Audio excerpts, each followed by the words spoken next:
Well, the WHO tried to lie to us and say that the first person who died of bird flu in Mexico, and say that the first person to die of bird flu happened in Mexico. Well, the Mexican government, Mexican health authorities say that's not true. This is bad information. So we're going to see how the WHO, the World Health Organization, is playing fast and loose with the truth here.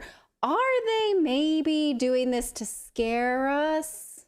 Maybe. That's me being cynical. Let's take a look. Here is Mexican health authority Jorge Alcocer last week calling out the WHO for bad form. And I can point out that the statement made by the World Health Organization is quite bad. Since from the beginning it talks about a fatal case, which was not the case, or for another reason, and without it being determined, and only marginally says that the risk in this case is low. But she's going to have a meeting today to clarify this. Okay. This is a familiar story, is it not? It sounds way too familiar. Yeah. Okay. Stop me if you think you've heard this one before. The man in question died from comorbidities, including obesity, kidney and respiratory failure. But look here at the statement that the WHO put out on June 5th saying that it was bird flu. So what they say here, now again, they want us to believe that this is a bird flu death, and they're not being clear with us about the truth. They're saying that the WHO has a confirmed fatal case of human infection with avian influenza A, was detected in Mexico and hospitalized. It says this is the first laboratory confirmed human case of infection with a bird flu virus reported globally, and the first avian H5 virus infection in a person reported in Mexico. Now, the media ran with it. They didn't say, well, how do we know? Are we sure? No, they didn't. Look again how they are playing with semantics instead of giving it to us straight. That a Mexico resident died in what officials say is the world's first death from, is an important word here, from a bird flu strain not previously detected in humans. So now they say, let's leave this up on the screen for a bit, if you don't mind. The 59-year-old and had all these symptoms. They want you, look at this second paragraph, to think that you are going to get these symptoms too. Fever, shortness of breath, diarrhea, nausea, general discomfort. They're telling us with this paragraph, dishonestly, that these are symptoms of bird flu and cause of death. And then only do they say also had multiple underlying medical issues before presenting acute symptoms. Hold on. Yeah. Hold on. Okay. So last week when David randomly asked, he said, wait a second, did this, because we reported this bird flu case last week, and David randomly chimed in. Did this person die of bird flu or with bird flu? Mm-hmm. And we said, yes, that is the question, isn't it? But we're not allowed to talk about that. But now we know. Right. Well, look at the media saying the person died from, which is not, no, that's not us. We reported it straight. The last story. Yeah, that one. From bird flu. Nope. Anyway, yes, that one. You see that from, second line down, from first death from a bird flu strain. I still don't see the from. What are you talking about? Right there. From. Yep, I see it. A Mexico resident in the died. paragraph. Yes. I was reading the headline. Okay. A Mexico resident died in what officials say is the world's first death from a bird flu. So they're lying. This is important, you guys. This is important because they didn't know and they didn't ask. The WHO said it. And again, you can sort of give the WHO some wide berth here, but they're not being clear with us, and they did not correct the record until Mexico corrected the record. Now, again, this is not a new game. We played this during the pandemic when COVID deaths were overcounted because of people who died with COVID, not from COVID. And it wasn't until experts held their feet to the fire that the CDC then later admitted, oh yeah, we overcounted COVID deaths. We counted people who died with COVID. So if we came in from a car accident and had COVID. Yeah, you just got hit by you just got hit by, somebody or whatever, and you came in and you had COVID when you came in. Well, now this is extra. But also, Go ahead. Well, I was going to say, like, are they still using the test that we found out? Let's talk about the test. Are they taking? Okay. Yes, we're getting there. I'm here for it. Okay. What's worse, again, is that they said that this bird flu case was confirmed with a PCR test. You can see by my face where I'm going with this, because we have proof now that PCR tests are faulty. We covered this last week, and I would refer you to this segment about a court in Portugal where German tourists sued the government for detaining them against their will based on PCR tests. And the court ruled that the tests were unfit for purpose because they have a 97% fail rate. Here is that case. And in case you read Portuguese or you want to look it up and just put it through your translator, because the court actually looked at scientific documents and said, oh, yes, there's a high fail rate. So now that we're being told that this man was confirmed with a PCR test of bird flu, well, can we believe them if they lied about the fact that it was from bird flu and we only have a PCR test of bird flu? Who can we believe? Also, again, we're being told that, yes, this man had bird flu, which is rare in humans, based on a PCR test. And then when the government of Mexico called out the WHO for its bad information, they admitted on Friday, oh, yeah, the guy also died of other things. Wait, let's watch this first before your question. Oh, okay. The patient died after 3 weeks of complications in January. He was bedridden for 3 weeks, then went to the hospital because of complications, respiratory complications, and died in the hospital on that day, which was, I think, 24 April. Investigation is ongoing. Serology is ongoing. That means the blood testing of contacts also to see if there was any possible earlier infection. At this point in time, we do not know as it's multifactorial, it's a multifactorial death. That's how it is going down into the into the files, so to say, in such a case. That's not an apology. Did you hear an apology? Like, we told you he died from bird flu, but it's multifactorial. So he had kidney failure, liver failure, all of his organs. He was obese. All of his organs were failing, and he had bird flu. Well, but you remember, from comorbidities like that make you more susceptible to die from the disease. From everything. Like that's actually. yeah. It's like you have those comorbidities. If you have lung issues or whatever, you're gonna more likely die from COVID or whatever. But my question is, are they doing these PCR tests on cadavers, or are they doing it when they're still alive? Like, are they taking a diagnosis that was done before they died and saying, okay, so this person tested positive for COVID 30 days when they were alive, they were killed in a car accident. We go back, we take the results from that test when they were alive, or are they doing those on cadavers? As like what I'm getting to is, did they test this person while they were alive or after they died? I believe the test was before the death. But I'm not completely sure. So that's, I don't know. It's possible.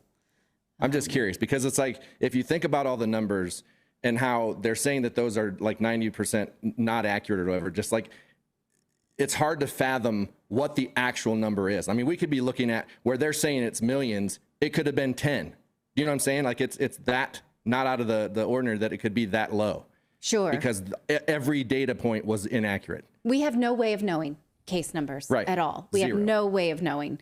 And so, yeah, I mean, this is kind of a sad story, but I think of my father-in-law who was hospitalized during the height of the pandemic, and nobody could come in and see him because the hospital was totally locked down. And they said, well, we're going to relax some rules and let Clayton's mom come and visit him. And then I'm going to cry just thinking about it. And then he was diagnosed with COVID and she didn't come. And then he died alone a few days later. So we have no way of knowing, so she was going to visit him, that he had been alone for a month in the hospital. And then she was going to visit him. And they said, based on this test, now you can't. And she runs a company where she works with people with disabilities. So she thought, well, I can't become a carrier now, so I shouldn't even risk it. And so we have no way of knowing if that decision. So he went into the hospital and died 6 weeks later, having never seen anybody that he loved. These are the kind of stories now that we're stuck with, knowing that it was based on a lie, right? Yeah, it's unforgivable. It's Yeah. You can't. Well, and we can't and ever unring my that bell. family has a similar story. So if it's just like there's two of us right here on this show that have a similar story, think about how many people that happened to. Yeah. Right. How many people watching right now live had that same exact experience? Some variation of that experience. Yeah. Let us know in the chat room right now. So, okay, now they're saying it's multifactorial. We tried to pass it off as bird flu, but Mexico called us out. So, okay, chale. After this, the WHO put out this video telling us now, well, okay, but let's just go over what we know about bird flu. It's an educational video. Let's look at what they're saying about bird flu contraction. They're saying, yeah, it's rare, but it only takes one. Just one. Take a look. So, Wenjing, if human infections are so rare, why is WHO concerned about it? So far, close to 900 human infections have been reported. Although the number may appear not as big as many other outbreaks, we need to bear into mind that each infection in human is an attempt of the virus to try to establish itself in human population. Although the chances are slim so far, as long as it succeeds once, just once, it is the start of an influenza pandemic, which can be as mild as the 2009 pandemic, but equally it also could be devastating like the 1918 one, also called the Spanish flu. Okay, now, bear in mind all the things that we've talked about the WHO pandemic treaty and how they want access to control all food systems. We've shown that in their own writing in the pandemic treaty. Now, bearing that in mind, listen to what she says about our food supply and how everyone who touches cows and chickens, even your backyard chickens, you're at risk. Watch. Anyone exposed to infected live or dead poultry or infected animals or contaminated environments such as live bird markets is at risk. Slaughtering, defeathering, handling carcasses, and prepare poultry for consumption, especially in household settings, are also risk factors. So if you are a poultry farmer or have chickens in your backyard, you need to be aware that you are at potential risk of catching bird flu. With avian influenza detected in cows in the U.S. recently, if you are a dairy worker, you also need to be aware that you are at a potential risk of catching bird flu. Okay, our food, even that B-roll they used of like a fairly healthy stir fry, like chicken and asparagus, they're like, Yeah, they're like you don't want to meat, be eating like that. meat, any kind of poultry. If you touch it, sorry. Right. Yeah. Look at this stir fry associated with bird flu, please. First of all, I want to say, does she not look like, you ever seen those videos of Chinese warehouses that are building robots? She looks just like one of those robots. She's a bit AI. I watched it a few know. times today and I'm like, is she real? Her voice is Doesn't like look the real. stuff of nice nightmares. Like if I was going to do a horror movie and I was going to have someone who talking to you about something, like you will go into your room and you may That's never it's like the voice of the You last may elevator never ride you will ever take. come out. Yes. Exactly. Philip And just then- and said I the also wanted last elevator ride you'll ever take. Yeah, exactly. Wanted to point out, like, she's talking about the like if you have poultry and you have cattle that you can get the bird flu, but like the COVID virus that we had, the reason that people knew that it was coming from a lab because in the wild it did not attach to human cells, and it's the same with the bird flu. It does not attach to human cells. So Yes, we're going to get to that as well. Oh, I'm sorry. Yep. Okay. Stop jumping the gun. Okay. Well, I'm just sorry. let me show you this next clip then, because she says that even though the WHO statement shows that the risk to humans is low, she says, well, the virus is mutating. That's why we need constant global surveillance. Wenjing, we know that this virus is evolving constantly. Talk to us about how WHO is preparing countries for a possible pandemic. The risk of an influenza pandemic is persistent and is being watched closely by a long-standing global system called the Global Influenza Surveillance and Response System, also called GISRIS. This system will rapidly detect and influenza pandemic virus once it enters into human population. And from there, it will trigger a series of response, including the development of laboratory diagnostics and vaccines. In addition, WHO will rapidly release a series of practical guidance to countries tailored to the specific pandemic response needs. Okay. Oh, great. That You want sounds... that? So we've got a Big Brother influenza tracking system. Global surveillance. So we'll know exactly. It was like that crap Honk they were. if you like that. It was like that crap they were pulling at the airport when you would get off a flight and they had like the sensors. They had like lasers shooting down at your forehead to see if you were like slightly elevated temperature and all Right. that crap. Yeah. But now it'll just be a global surveillance net. They'll be able to monitor and know exactly who has the flu. Now, this admission that the virus is mutating is concerning if in and of itself. Last week, we spoke to Dr. Kelly Victory about this, and here's what she had to say about the fact that the virus is mutating may be an indication that there's gain of function. Watch. The study suggests that the more recent strain of bird flu possibly could have come from gain of function research. This is a sequel that I do not like. What do we know about this? Well, this is exactly right. Unfortunately, we know that many scientific labs in the United States, not just in China, have been doing gain-of-function research specifically on this virus, bird flu, H5N1. That includes places like the University of Wisconsin in Madison and the USDA lab in Georgia. They have been manipulating this virus in the laboratory, what we call gain-of-function, which means taking a pathogen, could be a virus, as it is in this case, or a bacterium or a fungus, and manipulating it in the lab to make it stronger, more transmissible, more resistant to treatment, more capable of spreading, for example, between humans. That is what they are doing with this virus, and they've been doing it for many years. We now have some evidence that the recent outbreaks we've seen in these farm workers, so far, people who are in direct contact with infected animals, but they are infected with a variant of H5N1, which specifically is the one they are working on in these labs, which leads you to believe that this may be, once again, a lab leak and a virus that was manipulated in the laboratory.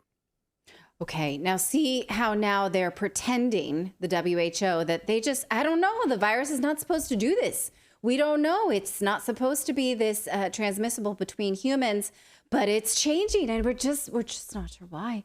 We don't know why. Now, we were warned about this a few weeks ago by WHO Dr. Jeremy Farrar, or Farrar. I'm not sure exactly how to say his name. Now, before we play his statements, let's remind ourselves that he is a liar. He had a role in the Nature journal article that told us that COVID did not come from a lab. Remember this little nugget that we found out from a congressional investigation that he changed?